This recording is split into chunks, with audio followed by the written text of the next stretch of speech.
Sobre tudo o que se deve guardar, guarda o teu coração, porque dele procedem as fontes da vida. Foi o que Salomão disse em Provérbios 4, 23. E esse texto, ele é excepcional para o tema que a gente vai tratar hoje aqui com o Isaac, que participou do programa passado, com o Felipe, contando o testemunho dele. Nós vamos falar sobre solteirice e como esse fator não pode ser um fator, né, que atrapalhe, mas como, na verdade, ser solteiro também é uma bênção, como ser solteiro no mundo pornográfico. Esse é o tema de hoje, depois da vinheta. Como diz o Felipe Bentley, a melhor vinheta do Brasil. Vai lá, diretor.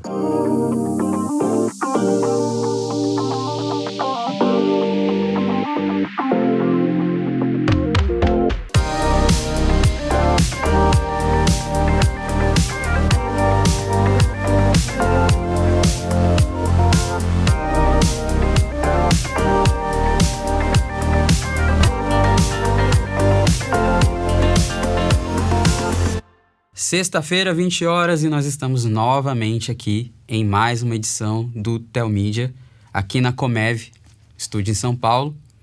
E antes da gente seguir aqui com o tema, já vou, claro, fazer aquele apelo clássico, né, de você aproveitar, não vacilar, ser ligeiro, ser sábio e pensar na sua família, em você, consumindo um bom conteúdo de streaming, o streaming da Telmídia. Na descrição você vai ver aí como acessar. Aqui já vai aparecer que o editor já está colocando também como entrar. Aproveite o material da Telmídia. Aproveite também o material do Vida Pura nas plataformas aí de streaming. Olha, tem para todo lugar. Você não está consumindo porque você não quer. E aí depois você vai colher as consequências disso também. Mas hoje a gente vai falar de um tema que é importantíssimo. É um tema que às vezes se torna polêmico, às vezes se torna até difícil para a própria pessoa que vive, que é como ser solteiro no mundo pornográfico. E eu tô aqui com o Isaac, meu camarada aí do Vida Pura. E aí, Isaac, bora lá? Bora lá, galera.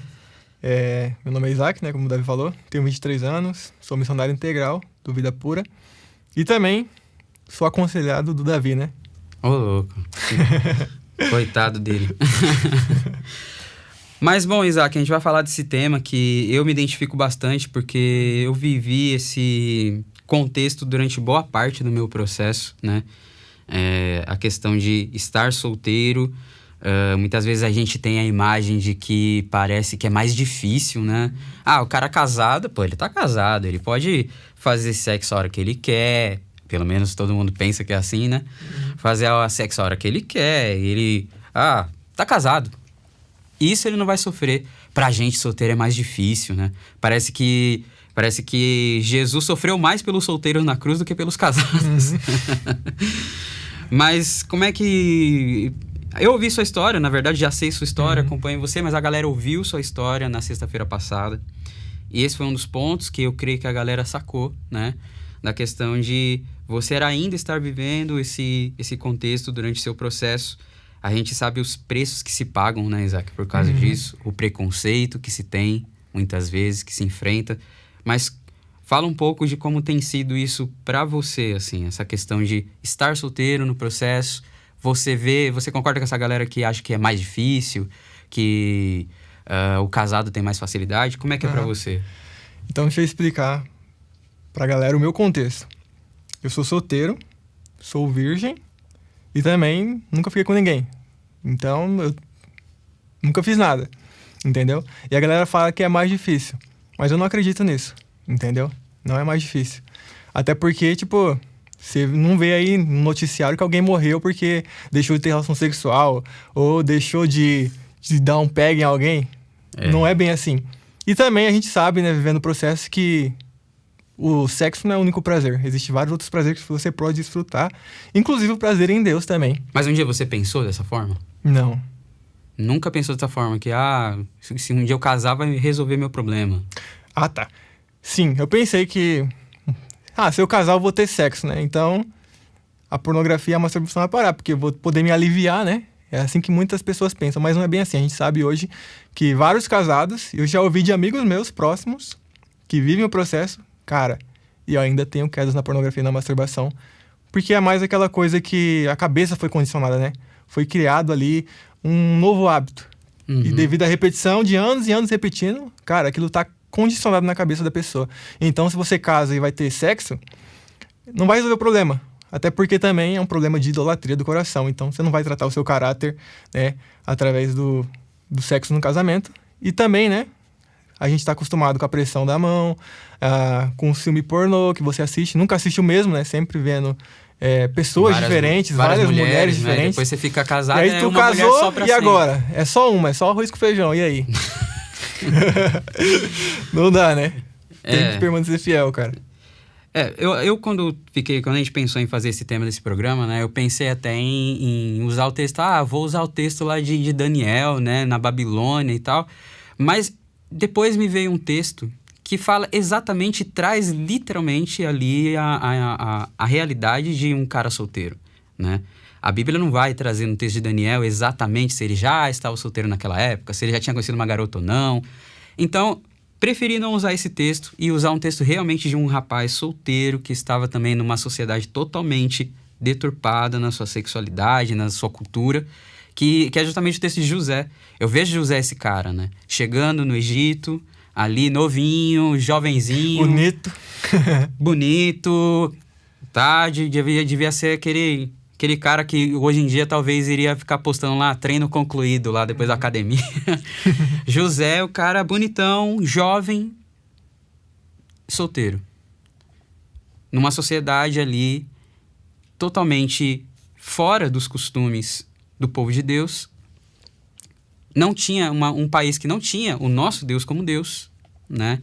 Então, que tinha várias divindades ali sendo adoradas, cultos idólatras sendo feitos, muitos desses cultos idólatras envolvendo a questão de prostituição, prostitutos cultuais também, toda uma cultura baseada na sensualidade, a cultura egípcia, a gente vê, né, até nos filmes, pelo menos os filmes que são realmente fidedignos, né, ali uma cultura bem da sensualidade, o culto à sensualidade, e José ali naquele contexto, buscando não se deixar corromper, só que aí ele vive uma situação, né, que é a situação com a esposa de Potifar, que começa a seduzir José, e aí todo mundo pensa, como já foi trazido aqui em um programa passado, o pastor Felipe trazendo de forma exímia, né, uma abordagem sobre José e o quanto, na verdade, a gente entende muitas vezes errado essa passagem, achando que José venceu a tentação quando ele saiu correndo e deixou o manto lá na mão da esposa de Potifar, quando, na verdade, a fuga de José do pecado, não da tentação, mas do pecado, foi muito antes, quando ele construiu no coração dele, ele buscou no coração dele alimentar a crença de que Deus era soberano e de que ele não poderia pecar contra Deus. Como poderia eu pecar contra Deus? É a fala dele, né? Para a mulher. E eu vejo, Isaac, que você traz um pouco dessas características acompanhando o seu processo, né? Você tem buscado manter essa crença. Você entendeu que na Vida Pura a gente não trata comportamento pecaminoso de ver pornografia e se masturbar em si. A gente trata a crença que levou a isso. Como foi para você compreender essa diferença de sair do não posso pro não preciso disso, e como poderia eu pecar contra o Senhor desse jeito? Como foi para você esse processo? Cara, tem acontecido até recente, né, esse processo de eu entender o não preciso, né, e a diferença do não posso, porque a maioria das pessoas pensa o seguinte, né, não posso ver pornografia, mas estou morrendo de vontade, mas eu não posso, e aí se reprime. Mas eu tenho aprendido a não querer mais as minhas vontades, entendeu? Agora, através do processo da renovação da mente, eu quero a vontade de Deus, entendeu? Então, se antes eu queria o pecado, agora eu quero viver em santidade, entendeu? E aí, quando vem a proposta do pecado, né, eu falo, cara, eu não preciso disso. Deus é suficiente pra mim. E isso só vai me trazer morte. Todas as vezes que eu fiz errado, eu entendo que... Depois eu vi que não valia a pena. Racionalmente pensando, como eu tenho te falado, por que eu vou fazer isso de novo? Não tem sentido, entendeu? Então, eu tenho vivido isso e tem me ajudado muito, né? Tem sido uma metanoia mesmo, né? Uma renovação de mente. Esse novo entendimento em Cristo. Show. O que o Isaac está trazendo aqui, a gente está trocando ideia, é justamente a questão de que, assim, Qual é a sua motivação para não pecar? A sua motivação é porque... Não, minha mulher não pode descobrir. Vou destruir meu casamento pro casado, né? A gente tá falando de solteiro, mas o casado, como o Isaac disse aqui, o casamento não resolve. Muitos alunos do Vida Pura, muitos aconselhados nossos são casados. Na verdade, talvez uma grande parte deles. Qual é a sua motivação para não pecar? Não perder sua família? Não perder seu ministério? Ou você solteiro, qual é a sua motivação para não pecar? Não pode porque... vou se descobrirem, e minha reputação? Não, eu vou pro inferno. Na renovação da mente, a gente sai, né, Isaac? Do não posso, que Paulo fala ali justamente em Colossenses 2, né? De que as tentativas para não cair em pecado que são baseadas em métodos meramente humanos, né? Tomar banho gelado... Rapar a cabeça, dormir no chão, colocar bloqueadores no celular. Isso aí só tem aparência de religiosidade, como a gente já falou em programas passados aqui também, né? Sobre aquela série de programas de como lidar, maneiras bíblicas de lidar com a carne. E Paulo traz ali que isso não vale de nada para refrear os impulsos da carne. E a gente entende que a pornografia, ela é algo que nos traz impulsividade e compulsividade. E compulsividade e impulsividade não se trata freando as suas vontades. E Deus, ouça isso de verdade, guarde isso. Deus não está interessado em fazer você negar as suas vontades. Parece polêmico. Deus quer renovar as suas vontades. Renovar a sua mente para que você passe a desejar o que Ele deseja, a querer o que Ele quer. Você vai passar a querer ser santo. Essa é a questão, essa é a chave mais maravilhosa desse processo. Isso vai gerando em nós lucidez, como você disse, racionalidade, né, de situações. Eu me identifico, porque teve situação que eu estava lá, começando a dar os primeiros passos de liberdade no processo, e aí eu parei assim, peraí, no momento de tentação. Se masturbar é o cara ir lá e ficar tendo relação sexual, transando com a própria mão. Que coisa ridícula, que coisa patética. É sério que é isso que eu fazia? Vem essa lucidez. E eu creio que é essa lucidez que tinha em José. Essa lucidez de entender, olha, não vou fazer isso. Pecar contra Deus? Deitar com a mulher do meu chefe? Que sentido faz isso, né? E como você falou, né? A pornografia te leva a ser uma pessoa que age pelo seu sentimento. Então Exato. Você se sente excitado na hora. Não, eu tenho que fazer isso, eu tenho que ir. Mas não. Através da renovação da mente, você passa a ser uma pessoa que pensa. Até porque viciados em pornografia não tem essa capacidade de pensar, né? Isso modifica tanto a cabeça do cara que ele não consegue interpretar um texto, não consegue raciocinar direito. E aí ele se torna um cara que toda vez que ele sente alguma coisa, ele é guiado pelo que ele sente na hora. E aí o processo vem para quebrar isso, para te ensinar a não agir pela emoção, pela impulsividade. E várias vezes, cara, nos meus momentos de tentações, veio na minha cabeça. Já não sou mais eu quem vivo, mas Cristo vive em mim.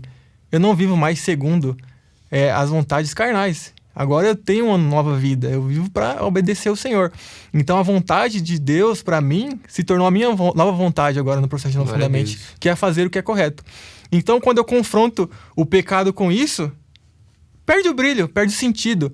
E aí entra o texto de 1 Coríntios 10, 31, né? Que fala que ninguém é tentado além do que pode suportar. 10:13. Que fala que ninguém é tentado além do que pode suportar. Cara, a gente é humano. Você passa por tentação, eu também passo. E às vezes a gente dá desculpa, não que pra mim é mais difícil, não que pra mim é maior. E não é bem assim, cara. Entendeu? É totalmente possível. Mas enquanto a crença não for tratada, você vai continuar acreditando que não. E na verdade essa é a crença. É acreditar que eu não consigo suportar. Exatamente. É acreditar que é insuportável. Essa é a crença. É acreditar que na hora, que na euforia, que na emoção... Que você precisa daquilo. Eu preciso fazer. Mas não, você não precisa fazer isso. Precisa daquilo. Provérbios 27 diz, né, versículo 7. Quem está satisfeito despreza o mel, mas para quem tem fome até o amargo é doce. Então tá na crença. Se você está satisfeito, você tem a crença de que você não necessita de mais nada além daquilo que te satisfez, Exatamente. no caso Deus. Então você despreza o mel. Não é que o mel deixou de ser doce, não é que o mel deixou de ser atraente, mas o mel deixou de ser necessário na sua crença de que era necessário, que você precisava daquilo. E aí essa é a diferença, né, Isaac, do renovação da mente para NoFap, Reboot e outros meios aí falhos, né, falidos, que te ensinam a frear as suas vontades. E não tem como frear um carro que tá acelerado. Você vai ficar freando, gastando freio, gastando as pastilhas de freio, e chega uma hora que não tem mais freio. É a hipofrontalidade que acontece, né? Neurocientificamente falando. Reduz o lobo frontal, a sua capacidade, seu freio moral já não tem mais, sua capacidade de raciocinar, de ser lúcido já não tem mais. E aí você não tá mais o cara solteiro que fica só olhando as menininhas na igreja. Você tá o cara solteiro que começa a dar em cima das menininhas da igreja só porque ele... não, eu preciso fazer isso porque senão eu não vou ser homem. Elas não vão me enxergar, elas não vão me ver. E aí é onde o cara parte também pra fazer coisas piores, né? Muito piores. Então, se o cara só via pornografia antes, ele vai querer consumir pornografia num ambiente público, por exemplo. Por causa o cara lá da aventura, da euforia, do momento. O cara lá que tava lendo a Bíblia no ônibus e daqui a pouco... Ou então vai querer encoxar alguém no transporte público. Ele vai deixar de pensar, de ser racional, para ser guiado pelo que ele tá sentindo. Vai aproveitar os acampamentos da igreja. Exatamente. E aí depois que comete o pecado, né? Vem a racionalidade, né? Quando ele... Poxa, o que eu fiz, cara? Eu fiz isso mesmo. Entendeu? E aí onde a gente vê, né? Todos os dias as pessoas se afundando por conta disso.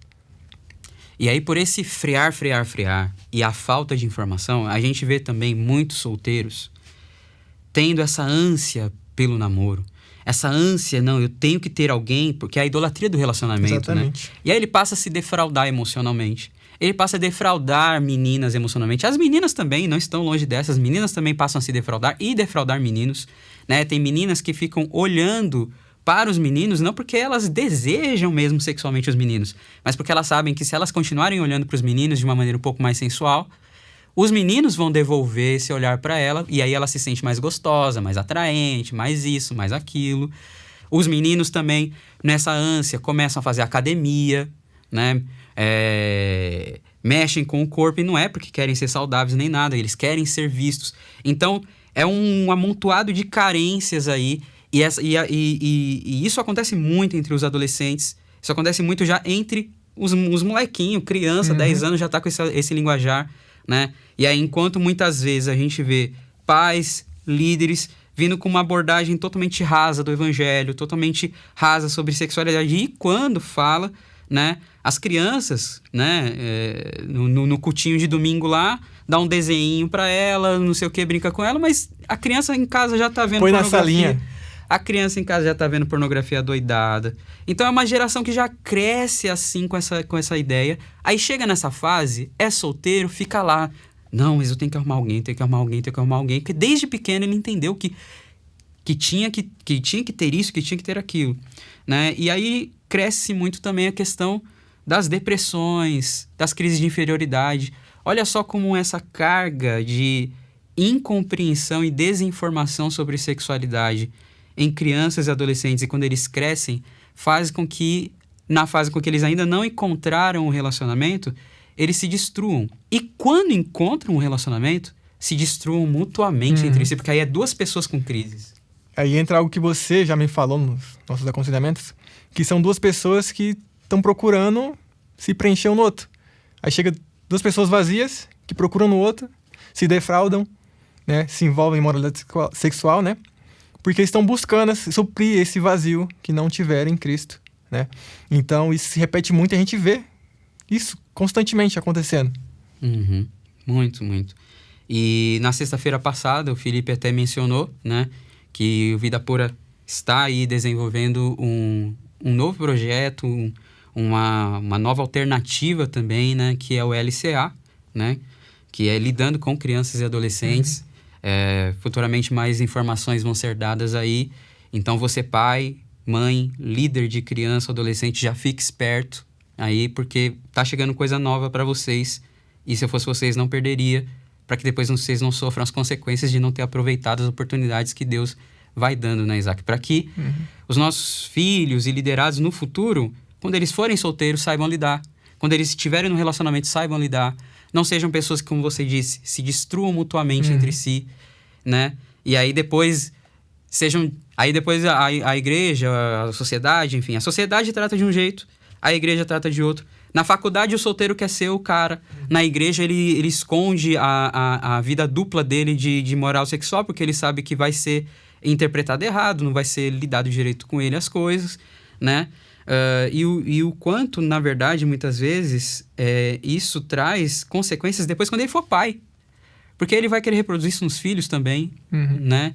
Então, essa fase de ser solteiro precisa ter essa crença consolidada que nem José trouxe aqui, porque nós estamos numa espécie de Egito. Exatamente. O Brasil é um país sensual pra caramba. E aí eu tenho, uma analogia. Eu me vejo hoje, cara, quando você vem do interior para São Paulo, você passa aqui nos pedágios, né? Aí tem vários traçados, onde vem vários carros. Eu me sinto andando na contramão, cara. Todo mundo pensa, nossa, esse cara é louco. Ah, ele tá errado. Mas eu tô andando nessa contramão, entendeu? E para as pessoas, elas se chocam quando eu falo que eu sou solteiro, sou virgem, nunca fiquei com ninguém. É um horror para as pessoas, entendeu? Mas Jesus nos convida a viver exatamente isso quando acreditam. Isso quando acreditam, né? A maioria não acredita. A maioria, né? Tá mentindo, né? Para ele se tornou tão normal viver isso, que quem não vive, parece que é mentira. E esse não é de pessoas fora da igreja. É pessoas dentro da igreja, várias vezes. Igreja. A igreja não acredita. Não é possível. Não é possível. Que triste isso, né? Porque nós somos o povo que deveria ter isso como realidade, né? Eu tenho inveja de você, uma inveja santa, digamos assim. Porque quem dera eu pudesse me casar virgem, quem dera eu queria muito, de verdade. Cara, que bom, cara. Glória a Deus. E um último ponto, Isaac, pra gente ir, que senão eu esqueço, é justamente a gente falou dessa questão, né, da galera da igreja, fazendo pouco caso.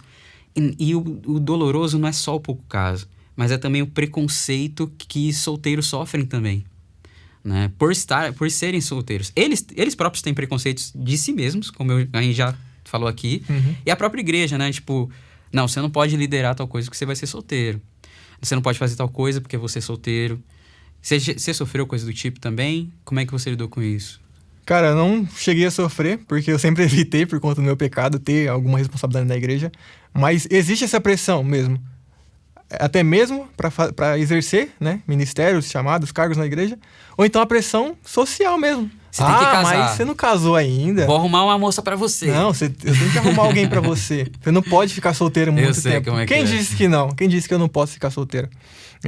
Acho que as pessoas procuram muito a felicidade, né? Em relacionamentos, mas esquecem de buscar, primeiramente, a felicidade em Deus. E aí é uma inversão de valores. Exato.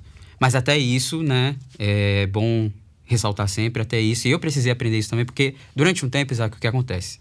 Né? A galera, até no Vida Pura, brinca comigo, me zoa pra caramba. Porque assim, Posso falar seu apelido? Oi? Calma. Não vai falar não. Mas durante um bom... Pode deixar que eu falo. Mas durante um bom tempo, né? Eu fui conhecido como o eunuco do Vida Pura, né? Porque mas é que isso é culpa minha. Isso é uma colheita minha. E eu sou responsável por isso, eu assumo. Porque durante um bom tempo, justamente para fugir dessa pressão, fugir desses assédios, porque eu não tinha capacidade e não buscava, por preguiça mesmo, enfrentar esses monstros e saber lidar com eles, eu preferi sustentar um discurso de que não, que nem você trouxe agora, não estou dizendo que você está tendo esse Exatamente, discurso. Eu entendo que entendeu? Você está Mas querendo esse discurso de que não... Qual é o problema de ser solteiro? Eu sou completo em Jesus. Jesus era solteiro e era completo, né? Mas não era exatamente porque eu cria nisso. Era porque eu tinha medo de enfrentar os meus monstros. Quais monstros? Os monstros de não me ver como um homem suficiente para uma mulher. Os monstros de não me ver como alguém que poderia ser um pai de família no futuro. O monstro da crise de inferioridade, de diversas coisas que também são decorrentes do vício da pornografia. Não só dele, mas também a pornografia me ajudou, digamos assim, muito a me afundar. Porque uma das buscas que eu tive na pornografia foi justamente porque eu queria me ver como homem. E aí falava, todo mundo fala que isso é coisa de homem. Então, vamos lá nessa escola de masculinidade. A visão distorcida, né? O homem que tem que pegar todas, que tem que fazer sexo. Então, durante um bom tempo, eu até sustentei. Quando eu estava afastado de Cristo, eu estudava numa escola de cinema, eu dava em cima de todas as meninas, porque eu não queria ficar com nenhuma delas. Eu queria que elas gostassem de mim. Então, você tá vendo com essa coisa da solteirice, se você não saber lidar e enxergar com um olhar santo, enxergar com um olhar equilibrado, um olhar que não coloca no estar em um relacionamento como a base fundamental da vida, que sem isso você não vive, mas em Cristo, que se Ele quiser, te coloca no relacionamento quando Ele quiser, para o propósito que Ele quiser. Se você não tiver essa ideia, só que convicta em você de forma bíblica, você pode até recorrer a ela como eu fiz, só para maquiar um cara que por dentro não quer enfrentar os próprios monstros. Esse era eu. Deus foi me tratando através desse processo, foi quebrando isso, foi mostrando, não, cala a boca, Davi, menos, menos e menos. Não tenho nada... Eu quero que você case, Davi, eu quero que... e tal, eu tenho um projeto pra você, só que no meu tempo. Mas para de meter o louco e falar e usar meu nome pra meter esse louco. Eu aprendi isso a duras penas, agradeço a Deus por isso. Hoje em dia, estou vivendo com um compromisso, estou prestes a casar, tá perto até. E hoje eu percebo o quanto, muitas vezes, isso é pura máscara pra fugir de enfrentar os monstros que precisam ser enfrentados. E a solteirice não é o monstro, mas ela pode se tornar um campo de monstros se você deixar e não enxergar ela de maneira bíblica, consciente e sadia. E isso que o processo de renovação da mente também nos ajuda a enxergar, e eu vejo que tem ajudado você também nesse processo. Brisei, falei alguma viagem? Não, você falou tudo que eu tenho vivido também em relação a isso. Inclusive, tipo, eu não tô usando a desculpa, entendeu? Não. Tô aberto, mas... Se tiver, a gente conversa no aconselhamento. Bom, gente, glória a Deus. Foi muito bom estar aqui com o Isaac falando sobre um assunto que quase ninguém trata, pelo menos não desse jeito, rasgado, na real, né? Então, você, pastor aí, como é que você está lidando com os solteiros da sua igreja? Você, líder de jovens, como é que você está lidando com os solteiros da sua igreja? Você, solteiro, como é que você está lidando e enxergando a sua solteirice? Esse foi um programa especial para falar sobre isso. Armas foram dadas aqui. Se você não pegou elas, vacilou. Assiste de novo, pega, anota. Quem tem ouvidos, ouça, né? Mas não só ouça, pratique também. E que a gente não desista da nossa santidade, seja na solteirice, seja no casamento, em qualquer época da nossa vida. Isaac, tamo junto, hein? Foi muito bom estar com você. E é isso, galera. Na próxima sexta-feira nós nos vemos aqui novamente às 20 horas. Siga o Instagram do Vida Pura, o Instagram do Telmídia, o Instagram do Pastor Felipe Bento, o Instagram do Isaac, o meu Instagram também. E, claro, o stream da Telmídia tá aí para você ter armas em várias áreas da sua vida para você conseguir lutar. Nós somos o Vida Pura e não desistimos da santidade. Não desista você também. Até a próxima.